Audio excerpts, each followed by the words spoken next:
أشهد أن لا إله إلا الله أشهد أن محمدا رسول الله أشهد أن محمدا رسول الله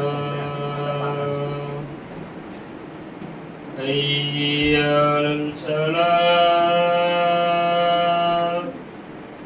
حي على الصلاة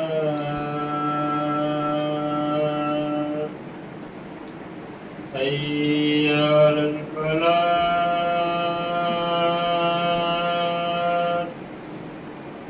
حي على الفلاح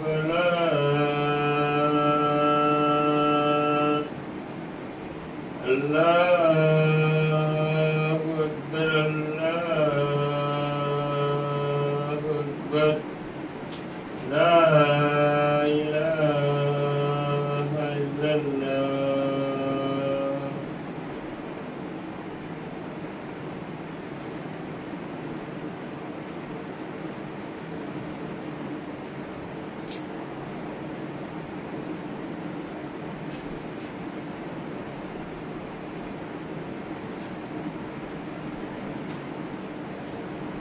السلام عليكم ورحمة الله وبركاته.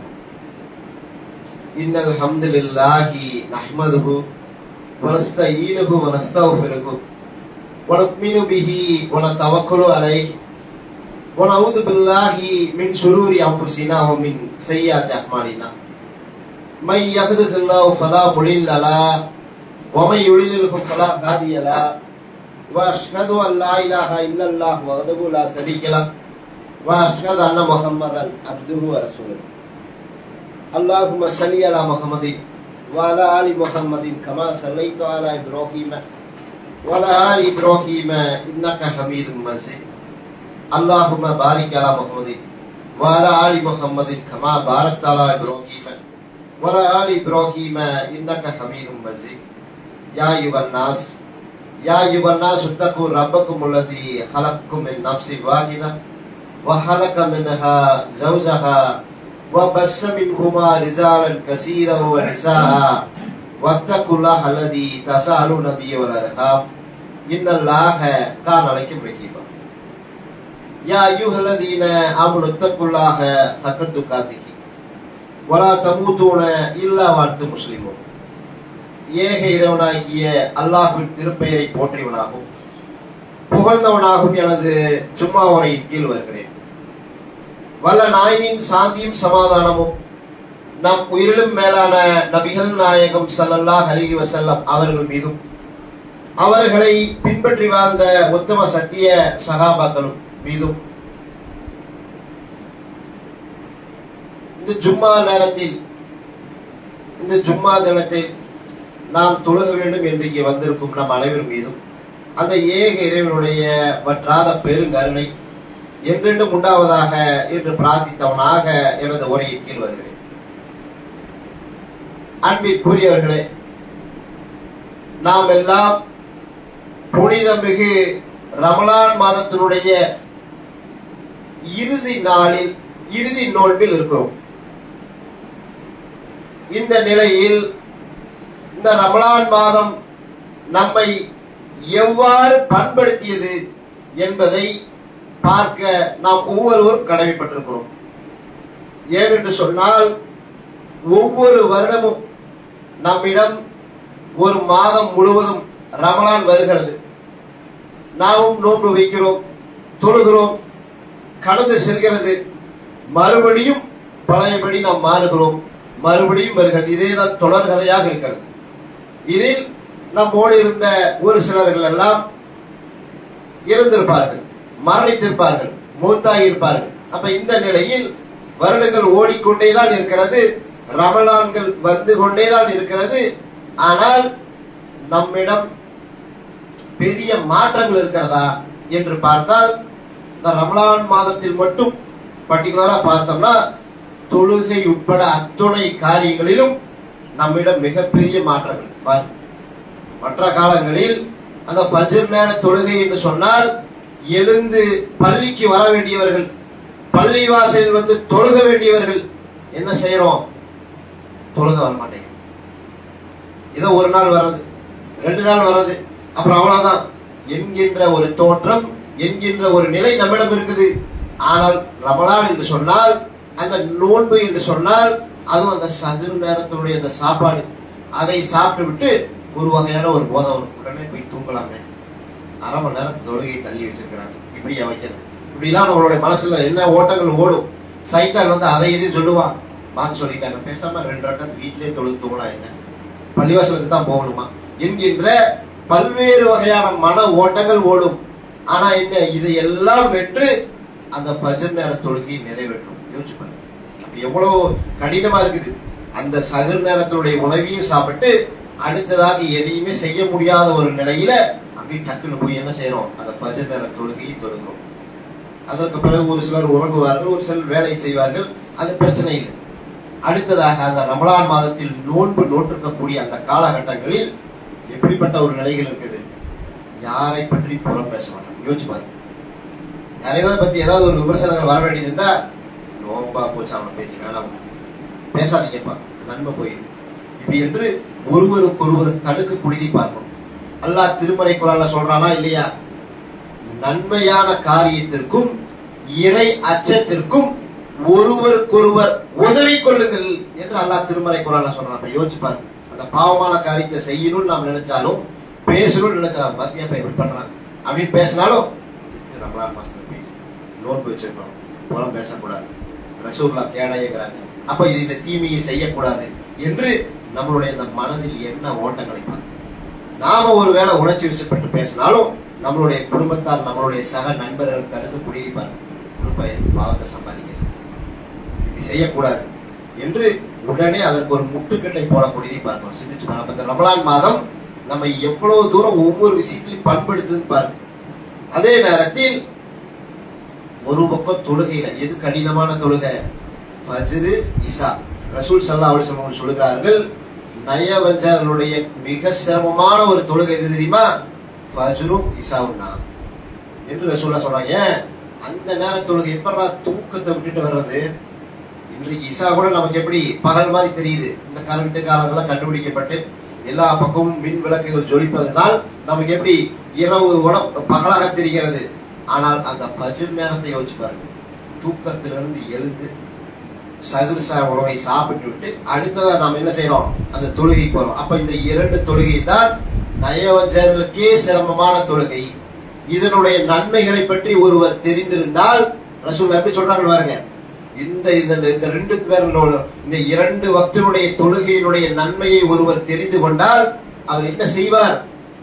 தவறுதாவது பள்ளிக்கு வந்து விடுவார். யோசிச்சு பாருங்க, நடக்கவே முடியல, கை கால ஏதோ பிரச்சனை, என்ன செய்வாராம்? தவழ்ந்து வருமா இல்லையா? அந்த பிறந்து ஒரு 6 மாசத்துல அதை போன்று தவழ்ந்து பள்ளிக்கு வருவார் என்று சொல்றாங்க. அந்த நன்மையை தெரிந்தார். அப்ப எவ்வளவு தூரம் இருக்கும் நன்மைன்னு பாருங்க. ஆனால் அதையெல்லாம் இந்த ரமலான் மாதம் வென்று காட்டுகிறது. ஃபஜ்ரா தொழுகையில நோன்பு கூடாது, தொழுதே ஆகணும். இஷாவாக தொழுதுட்டு தான் படுக்கணும். எவ்வளவு நேரம் ஆனாலும் பரவாயில்ல, 11 மணி ஆனாலும் பரவாயில்ல, கடைக்கு போயிட்டு வந்துட்டோமா, அந்த சிரமமா இந்த சிரமமா, வேலை எழுப்பா, தொழுதுட்டு தான் தூங்கணும். அப்புறம் தூங்கிட்ட சலுத்து எந்திரிப்போம், டைம் பத்தாது என்று எவ்வளவு தூரம் அந்த தொழுகை விஷயத்தில் பேணுதலாக இருக்கு. யோசிச்சு பாருங்க. அப்ப நம்ம எவ்வளவு தூரம் பண்படுத்துது பாருங்க. இந்த ரமலான் மாதம் அந்த தொழுகை விஷயத்திலும் சரி, இன்ன வேற இபாதத்திலும் சரி, பூர்வம் பேசுதல், கோல் சொல்லி, இப்படி எத்தனை விஷயங்களாக இருந்தாலும் சரி, அதே நேரங்களில் இந்த ரமலான் மாதத்தில் நபிகள் நாயகம் ஸல்லல்லாஹு அலைஹி வஸல்லம் அவர்கள் ஒவ்வொரு நாளிலும் திருமறை குர்ஆனை ஓதுவார்கள். வானவர்கள் வந்து திருமறை குர்ஆனை விசாரிப்பார்கள், கேட்பார்கள், ஓதுவார்கள் ரசூலுல்லாஹ். அப்ப அந்த நேரத்தில் நபிகள் நாயகம் ஸல்லல்லாஹு அலைஹி வஸல்லம் அவர்கள் வீசுகின்ற காற்றை விட வேகமாக தங்களுடைய நல்ல காரியங்களிலும் பொருளாதாரங்களையும் வாரி வழங்குவார்கள் என்று நம்ம ஹதீஸை பார்க்கிறோம். யோசிச்சு பாருங்க, எந்த அளவுக்கு இருக்கும்.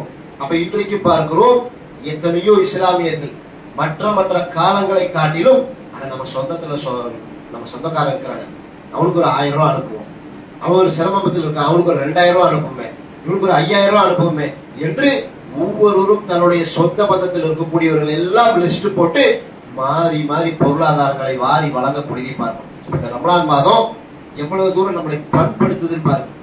ஆச்சரியமா இருக்குது. இந்த ரமலான் மாதம் நம்மளுடைய மனதில் குடிகொண்டு எத்தனையோ விதமான மாற்றங்களை கொண்டு வருகிறது. ஒவ்வொரு விஷயத்திலும் சரி, ஒவ்வொரு நிகழ்விலும் சரி. இன்னும் பாருங்க, பல நபர்கள் அந்த ஒற்றைப்படை இரவு நேரங்களில் விழித்து அதில் இபாதத் செய்யக்கூடியதை பார்க்கணும்.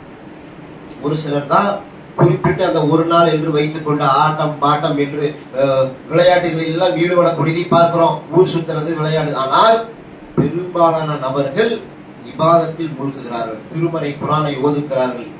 நல்ல விஷயங்களை தன்னுடைய குடும்பத்தோடு சேர்ந்து பகிர்ந்து கொள்கிறார்கள். நல்ல விஷயத்தை பேசுகிறார்கள். நல்ல நன்மை தரக்கூடிய காரியங்களில் மட்டும் ஈடுபடுகிறார்கள். இப்படி எத்தனையோ வகையான செயல்களில் பார்க்கிறோம்.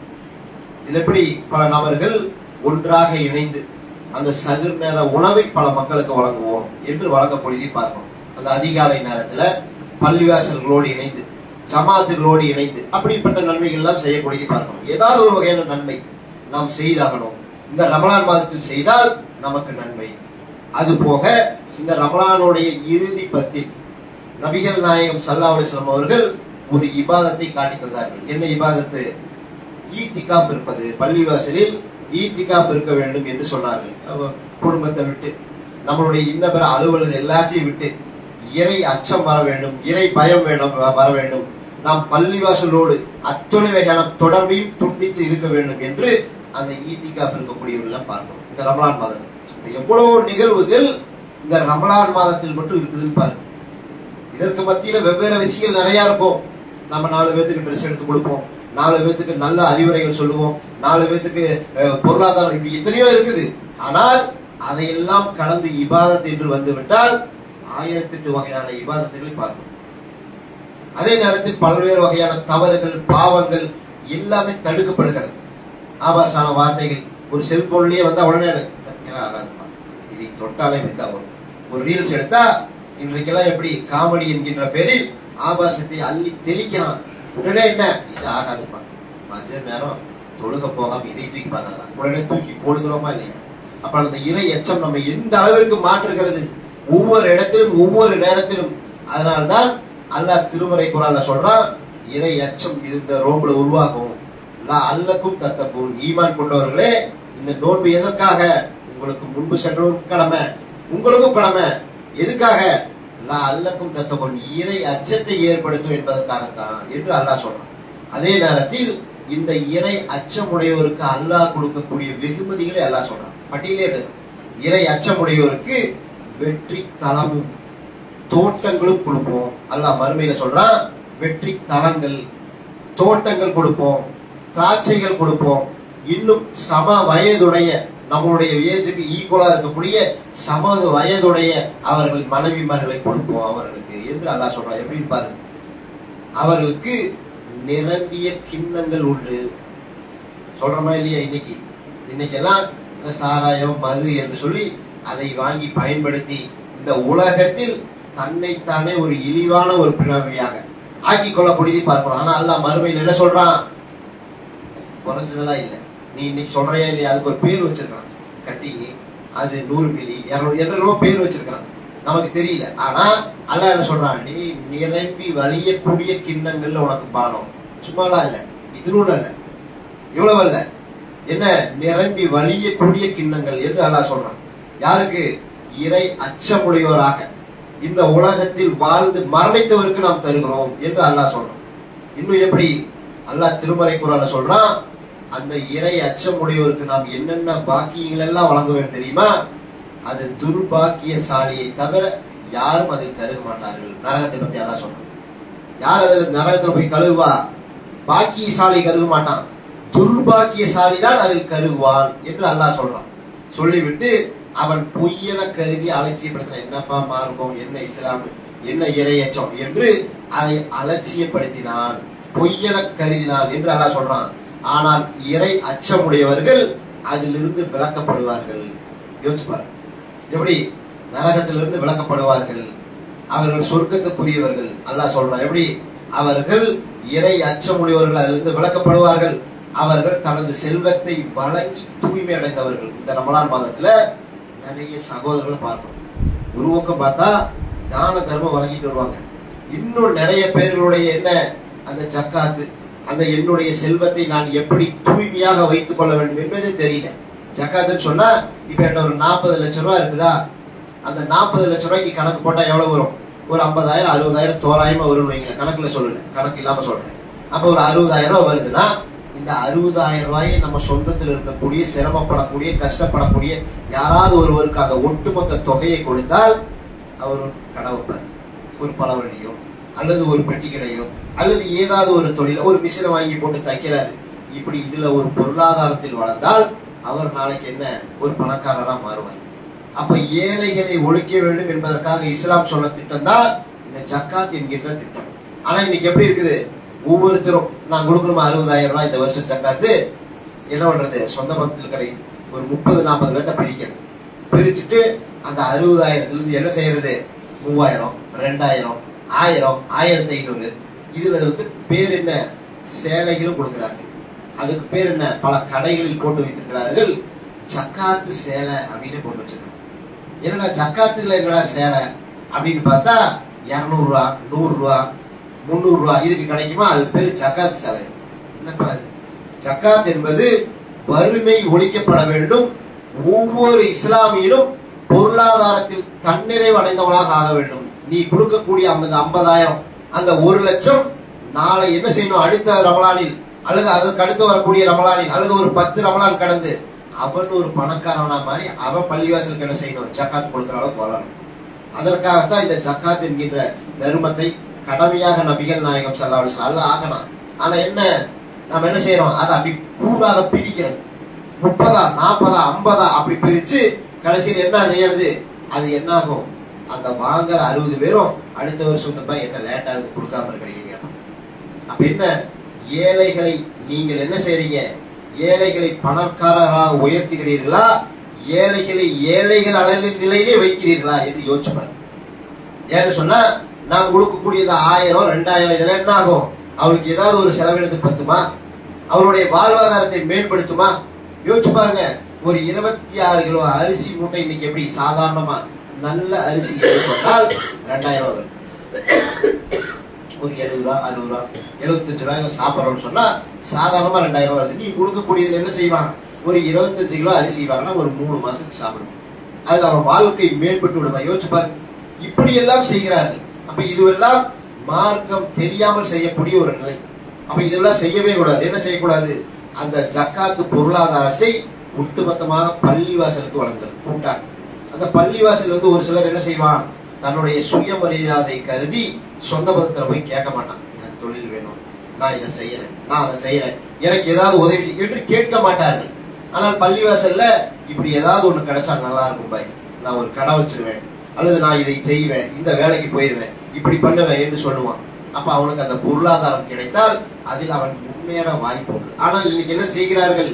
அதை போட்டு பல பேராக பிரித்து நம்ம கையிலேயே வச்சுக்கணும், நாம தான் கொடுக்கணும், நாம தான் பெரிய ஆள் என்கின்ற ஒரு மன ரீதியிலே என்ன செய்கிறார்கள்? எந்த பிரயோஜனமும் இல்லாமல் போகக்கூடியது வருஷம் வருஷம் செய்யறாங்க. ஆச்சரியமா இருக்கு. வருஷம் வருஷம் 50,000, 1 லட்சம் என்று ஒதுக்கி கிட்டத்தட்ட 50 பேர் 100 பேருக்கு பொருளாதாரத்தை வழங்குகிறார்கள். ஆனால் அந்த ஜக்காத்தினுடைய பலன் கிடைக்குமா என்றால் நிச்சயமா கிடைக்கும். யோசிச்சு பாருங்க. ஆனால் சரியாக செய்யக்கூடியும் இருக்கிறார்கள். தன்னுடைய பொருளாதாரத்தில் அப்படி சரியா கணக்கு போட்டு அந்த பர்சன்டேஜ் அடிப்படையில் எடுத்து பள்ளிவாசல் கொடுத்து அதன் மூலியமா நபர்கள் பயணம் அடைகிறார்கள். ஆனா அது குறைவு, இது அதிகம். எது? இந்த கூறு போடுவது, இந்த ஜக்காத் சேலை குரூப், இதெல்லாம் அதிகம். அப்ப இப்படிப்பட்ட நிலை இந்த சமுதாயத்தில் மாற வேண்டும். அதனாலதான் அல்லாஹ் சொல்றான், அந்த இறை அச்சமுடையோருக்கு நாம் என்னென்னலாம் கொடுப்போம், எந்த அளவிற்கு அவர்கள் தனது செல்வத்தை வழங்கி தூய்மை அடைந்தவர்கள் ஜக்காத் கொடுத்திருக்கிறான்னு அர்த்தம். செல்வத்தை வழங்கி தூய்மை அடைந்தவர் என்று சொன்னால் நம்மளுடைய செல்வத்துல தூய்மை அடையும் செல்வம்னா ஜக்காத்து கொடுத்திருக்கணும். அப்பதான் தூய்மை அடையும் என்று மார்க்கம் சொல்லுகிறது. இன்னும் அவர்கள் சொல்லுகிறார்கள், அல்லாஹ் திருமறை குர்ஆன் சொல்றா, மிக உயர்ந்த தன்னுடைய இறைவனின் திருமுகத்தை தேடுவதை தவிர அவர்களுக்கு வேற எந்த வேலையும் இருக்காது. மறுபடியும் அல்லாஹ் சொர்க்கத்தை நம்ம வழங்கிடுவானா இல்லையா? அங்க போயிட்டு நம்மளுடைய வேலை என்னவா இருக்கும்? இங்க இருக்கிற கம்பெனிக்கு போகணுமா, இங்க இருக்கிற மாதிரி வேற வேற வேலைகள் செய்யணுமா, அதெல்லாம் இருக்காது. என்ன தோணுமா? அல்லாஹ்வுக்கு செலுத்த வேண்டிய அந்த நன்றி கடன் ஒண்ணு என்ன இருக்குமா அவருக்கு? அல்லாஹ்வுடைய முகத்தை பார்த்தா போதும். யாருக்கு? இறை அச்சவாதிக்கு அல்லாஹ் சொல்றான். இன்னும் பாருங்க, அல்லாஹ் எந்த அளவுக்கு சொல்றான்னா, அல்லாஹ்வை அஞ்சுவோருக்கு அவன் ஒரு போக்கிடத்தை ஏற்படுத்துவான். அவர் எண்ணி பார்த்திராத வகையில் அவருக்கு உணவளிப்பான். அல்லாஹ்வை சார்ந்திருப்போருக்கு அவன் போதுமானவன். இதெல்லாம் யாருக்கு? இறை அச்சவாதிகளுக்கு அல்லாஹ் சொல்றான். இன்னும் பாருங்க, அல்லாஹ் பட்டியல் போட்டே போறான். அந்த இறை அச்சவாதிகளுக்கு என்னவெல்லாம் நாம கொடுப்போம், என்னவெல்லாம் செய்வோம் என்று அல்லாஹ் சொல்றான். ஏராளமான பதவிகள், ஏராளமான அந்தஸ்து எல்லாம் நம்ம அவருக்கு கொடுப்போம் என்று அல்லாஹ் திருமறை குர்ஆன்ல உத்தரவாதம் அளிக்கிறான். இன்னும் அல்லாஹ் அவர்கள் சொல்றான், அவர்கள் தொழுகி நிலைநாட்டுவார்கள். இறை அச்சவாதிகள் அவர்களுக்கு நாம் வழங்கியதிலிருந்து நல் வழியில் செலவிடுவார்கள். அவர்கள் உண்மையான நம்பிக்கை கொண்டவர்கள். அவர்கள் இறைவனிடம் பல பதவிகளும் மன்னிப்பும் கண்ணியமான உணவும் உண்டு என்று அல்லாஹ் பட்டியல் போறான். யாருக்கு? இந்த உலகத்தில் இந்த நோன்பை வைத்து ரமலான் மாதத்தில் இறை அச்சத்தை நம்ம ரெப்ரஸ் பண்ணி ஏற்படுத்தி, அப்டேட் இருக்குதா இல்லையா? செல்போன்ல ஒரு மாசம் 1.5 மாசம் ஒரு அப்ளிகேஷனை பயன்படுத்துவோம். திடீர்னு பார்த்தா வேலை செய்யாது, திடீர்னு பார்த்தா வேகமா இருக்காது, திடீர்னு பார்த்தா டேட்டாவை சாப்பிட்டு ஓபனா என்னடா இப்படி பண்ணுது அப்படின்னு யாருக்காவது கேட்டா அப்டேட் பண்ணுவாங்க.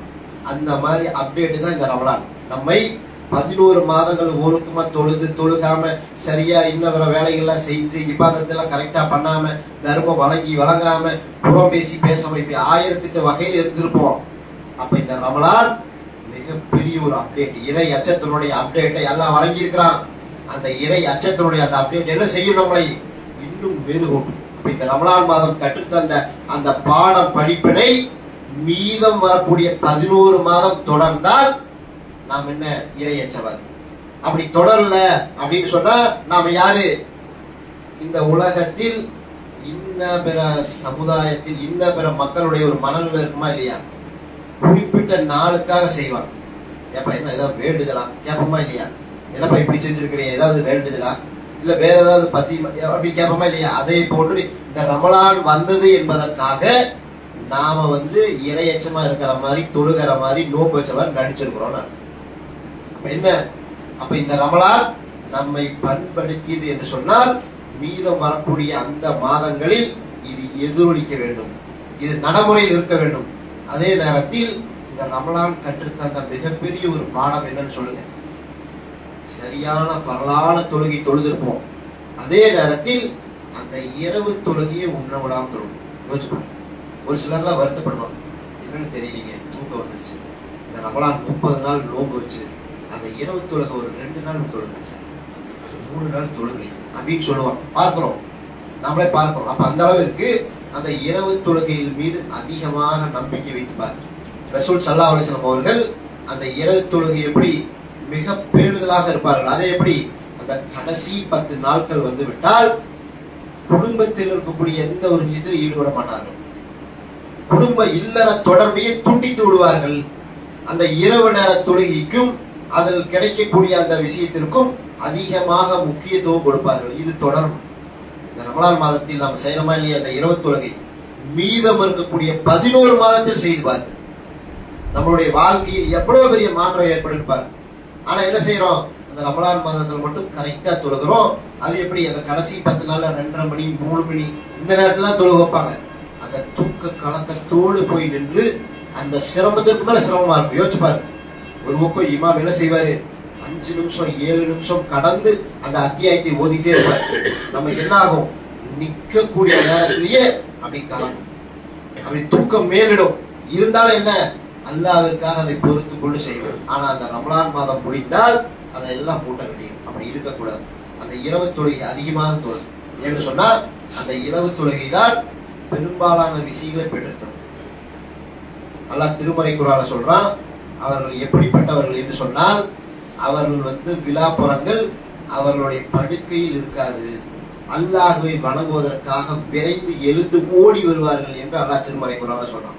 மனிதர்களை பார்த்து சொல்றான், அவருடைய விழா எலும்பு இருக்குதா இல்லையா? அது படுக்கையில கடந்துட்டு இருக்காது, அல்லாஹ்வை வணங்க வேண்டும் என்பதற்காக விரைந்து ஓடி வருவார்கள் என்று அல்லாஹ் சொல்றான். யோசிப்பார். அப்ப எவ்வளவு தூரம் மிக முக்கியமான ஒரு இபாதத். இந்த உலகத்தில் நீங்க என்ன கேட்டாலும் கிடைக்கும். அதிகாலை நேரம் சொல்றோமா இல்லையா? இந்த தஹஜ்ஜுத் தொழுகை, இரவு தொழுகை, கியாமுல் லைல் என்றெல்லாம் சொல்றோமா இல்லையா? அந்த அந்த தொழுகை அந்த நேரம் ஃபஜ்ர் பாங்குக்கு முன்பு இருக்கக்கூடிய அந்த நேரத்தில் அல்லாஹ் என்ன செய்வானா, வானத்தை 3 பங்காக பிரித்து முதல் வானத்தில் வந்து அமர்ந்துக்குவான். இந்த மனிதன் என்ன கேட்கிறானோ நான் அவனுக்கு வழங்க தயாராக இருக்கிறேன். இவன் என்னிடம் பாவ மன்னிப்பு கேட்டால் அந்த பாவ மன்னிப்பை நான் வழங்க தயாராக இருக்கிறேன் என்று அல்லாஹ் சொல்வதாக ரசூலுல்லாஹ் சொல்றாங்க. யோசிச்சு பாரு. அப்ப இந்த தஹஜ்ஜுத் தொழுகை என்பது சாதாரண ஒரு தொழுகை அல்ல. கடமையான பரலான தொழுகைக்கு பிறகு சிறந்த தொழுகை என்று சொன்னால் அது இரவு தொழுகை, அந்த தஹஜ்ஜுத் தொழுகை என்று ரசூலுல்லாஹ் சொல்லியிருக்காங்க. அந்த அளவுக்கு ரசூலுல்லாஹ் முக்கியத்துவம் கொடுத்திருக்கிறார்கள். அப்ப இந்த ரமலான் மாதத்தில் நாம் எத்தனையோ வகையான நல்ல அமல்கள் செய்து விட்டோம். அதே நேரத்தில் இந்த அத்தனையும், இந்த இறை அச்சம் மெருகூட்டிய அத்தனையும் என்ன செய்யணும், அந்த ரமலானுக்கு பிறகும் நம்மளிடம் தொடர வேண்டும் என்று கூறிக்கொண்டு என்னுடைய முதல் உரை முடித்துக் கொள்கிறேன்.